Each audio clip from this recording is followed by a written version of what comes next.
अगर देखें तो हमारे कल्चर में जो हमारी माँ होती है वो सब सर्वप्रथम है, उसको सबसे पहले कहा गया है कि आप ईश्वर से पहले भी अपनी माँ को पूजें, आपकी माँ सबसे पहले है। तो मैं इस पर आपसे दो सवाल पूछूंगी। एक तो ये कि माँ का जो भाव है वो कैसे पता चलता है हमारी कुंडली में। दूसरा ये कि बहुत सारे हमने ऐसे लोग देखे हैं कि जिनकी अपनी माँ से ही खटपट रहती है, अनबन रहती है ना, उनकी बनती नहीं है आपस में। तो ये कैसे कुंडली में पता चलता है, इसका थोड़ा सा बताइए। देखिए, आपने अगेन, जैसे मैं हमेशा कहती हूँ, आपने बहुत ही अच्छा क्वेश्चन किया है। क्योंकि बिल्कुल देखिए, हमारे कल्चर में कह लीजिए, हम किसी भी कल्चर की बात करें, माँ को सभी लोग बहुत ज़्यादा प्यार करते हैं, क्योंकि एक वही है जिन्होंने हमें पैदा किया है। आज हम कुछ बन पाए हैं, आज अगर हम यहाँ बैठे हैं, लोग हमारी बातों को सुन रहे हैं, तो उसका सबसे ज़्यादा अगर मैं कोई कहती हूँ क्रेडिट देंगे तो हम अपनी माँ को देंगे।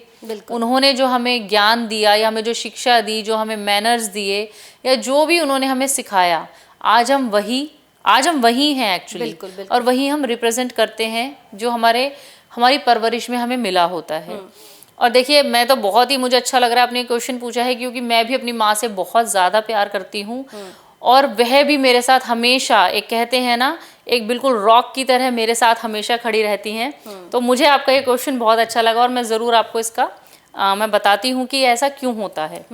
देखिए, कुंडली में चतुर्थ भाव यानी कि फोर्थ हाउस किसी भी व्यक्ति की कुंडली में सुख को दिखाता है, मानसिक संतुष्टि को दिखाता है। और अगर मैं बात कर रही हूँ माँ की, तो माता का भी जो मुख्य भाव वह चतुर्थ भाव ही कहा गया है।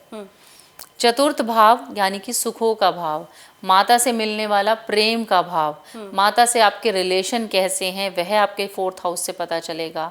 उनकी हेल्थ कैसी रहेगी वह फोर्थ हाउस से पता चलता है। क्या उन्हें कोई मानसिक चिंता रह सकती है या कोई टेंशन रह सकती है, वह चतुर्थ भाव से पता चलता है। आपकी उनसे सोच मिलेगी नहीं मिलेगी, उनके आपके साथ कैसे संबंध रहेंगे, क्या वो आपको प्यार करेंगी या नहीं करेंगी, आप उन्हें कितना प्यार करेंगी, या कोई उनके साथ कोई मेजरली कोई प्रॉब्लम, कोई ऐसा होने के चांसेस, या कुछ भी ऐसा नेगेटिव या पॉजिटिव, यह सब कुछ हमें चतुर्थ भाव से पता चलता है। अब देखिए, कई जगह देखा जाता है कि कुछ लोगों में माता के साथ संबंध अच्छे ही नहीं होते हैं। चाहे उनकी माँ उनके साथ कितना भी अच्छा करें, चाहे वह अपनी माँ के साथ कितना अच्छा करें, पर एक जो प्यार, एक जो ममता वाला भाव होता है, वह दोनों में आ ही नहीं पाता है।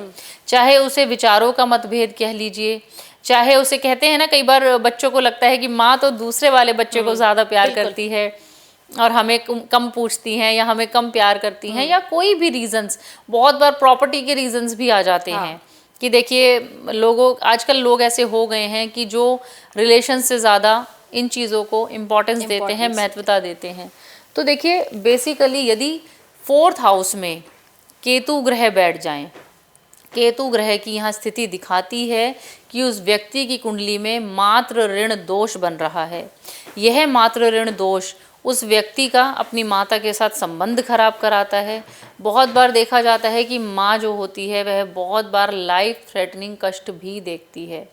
इस हाउस में केतु की स्थिति यह दिखाती है कि माँ की कोई छोटी मोटी इंजरी भी हो सकती है, माँ को कोई मेजरली कष्ट भी हो सकता है वह मृत्यु तुल्य कष्ट भी देखें, पर वह जब दशाएं उनको नेगेटिव मिलती हैं और उनके और ग्रह भी नेगेटिव होते हैं। पर यह मातृ ऋण दोष जो है, यह व्यक्ति को माता के साथ कहीं ना कहीं, कहते हैं ना, एक जो प्यार उन्हें मिलना चाहिए उसमें कमी लेकर आता है, अभाव लेकर आता है। कोई भी रीज़न बन सकता है, हो सकता है माता से डिस्टेंस दे दे किसी भी रीज़न से। मान लीजिए कोई लड़की शादी करके घर आई है और वो कहती है कि नहीं, मैं नहीं रहना चाहती, मुझे अलग रहना है। बहुत ही अर्ली एज में आपने अलग रहना शुरू कर दिया, तो ये माता से डिस्टेंस हो गया। या विचारों का ना मिलना, यह सब मातृ ऋण के बहुत ज़्यादा। अब देखिए, मातृ ऋण दोष बनता कैसे है। यदि आपने अपने पिछले जन्म में किसी अपनी माता को या किसी की भी माता को दुख दिया हो, कष्ट दिया हो, उन्हें वृद्धाश्रम में परेशान होने के लिए छोड़ दिया हो, और कई बार यह भी देखा गया है, यदि आपने किसी स्त्री को, कहते हैं ना, किसी विधवा स्त्री को परेशान किया हो, या आपने किसी स्त्री का ऐसे कोई, मान लीजिए कई लोग होते हैं कि अगर लड़की है तो वह उस बच्चे को नहीं रखना चाहते हैं, ऐसी कंडीशंस में अबॉर्शन करा दिया हो, ऐसी बहुत सारी ऐसी कंडीशंस होती हैं जिसमें यह मातृ ऋण दोष आपकी कुंडली में बनकर आता है। और यह आपको बहुत हद तक, लाइफ टाइम तक, देखिए जब माँ ही सुखी नहीं होंगी, मैंने बताया ना, इसी कुंडली, इसी भाव से हम आपके सुख भी देखते हैं, आपका स्टेटस, आपकी शोहरत, आपका एक बोलते हैं ना लग्जरी लेवल भी हम इस भाव से देखते हैं। जब यह भाव पीड़ित हो गया तो वह आपको सभी तरह से दुखी करता है। अब देखिए मैं बहुत ही, क्योंकि देखिए मुझे अपनी माँ से बहुत प्यार है, मुझे सभी की माताओं से बहुत प्यार है, तो मैं इसके लिए एक बहुत ही अच्छा उपाय दूंगी और मैं चाहती हूँ कि लोग उसको बहुत ही साथ बिलीव के साथ करें। देखिए क्या होता है कि आपको एक चांदी का सिक्का लेना है और उसे, जब पानी, बोलते हैं ना चलता हुआ पानी है, चलते हुए पानी में आप उसको पूर्णिमा के दिन प्रवाह करें। अच्छा। यह आपके पिछले जन्म के ऋण को और इसके दुष्प्रभाव को काफ़ी हद तक कम करता है।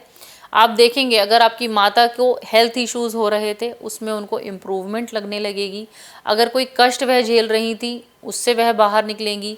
अगर आपका आपसी बॉन्ड खराब हो रहा था, उसमें भी इम्प्रूवमेंट आएगी। और सबसे आसान मैं कहूँगी, अपनी माँ को सुने, उनको समझें, उनकी रिस्पेक्ट करें। जब आप उनको सुनते हैं, समझते हैं, तो कुंडली के आधे ऋण, आधे दोष तो ऐसे ही खत्म हो जाते हैं।